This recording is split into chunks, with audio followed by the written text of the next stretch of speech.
দক্ষিণ কোরিয়া অনূর্ধ্ব 20 নারী দলের সাথে হেরে যাওয়ার পরেও বাংলাদেশ অনূর্ধ্ব 20 নারী দল কিন্তু এএফসি আন্ডার-20 এশিয়ান কাপে কোয়ালিফাই করে গেছে, অর্থাৎ যেটা 2026 সালের এপ্রিলে থাইল্যান্ডে অনুষ্ঠিত হবে। মূলত বাংলাদেশের গোল ডিফারেন্স বেশি হওয়ার কারণেই মূলত বাংলাদেশ কোয়ালিফাই করে গেছে। এই যে এখানে দেখতে পারতেছেন, যেহেতু দক্ষিণ কোরিয়া বাংলাদেশকে 6 গোলে হারিয়ে দিয়েছিল, গোল ডিফারেন্সও প্রায় 5টা গোল বেশি হয়েছে, তার কারণে +5 হয়ে গেছে। আগে +10 ছিল, এখন +5 হয়ে গেছে। সো বাংলাদেশ কিন্তু কোয়ালিফাইড হয়ে গেছে। বাকি যে সেকেন্ডে যে 8টা টিম আছে ওইটার ভিতরে টপ 3টে টিমের ভিতরে বাংলাদেশ ঢুকে গেছে, বাংলাদেশ কোয়ালিফাই করে গেছে। আর জর্ডান আর তাইনিস তাইপে হয়তো বা কোয়ালিফাই করে যাবে, কারণ তাদের গোল ডিফারেন্স অনেক বেশি।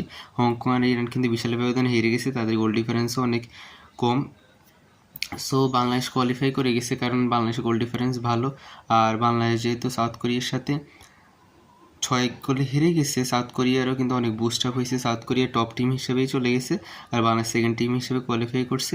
ইন্ডিয়া কিন্তু গ্রুপ ডি থেকে টপ টিম হিসেবেই কোয়ালিফাই করছে। So Bangladesh FC under twenty women's Asian কাপে থাইল্যান্ডে যেটা অনুষ্ঠিত হবে এটাতে কোয়ালিফাই করে গেছে।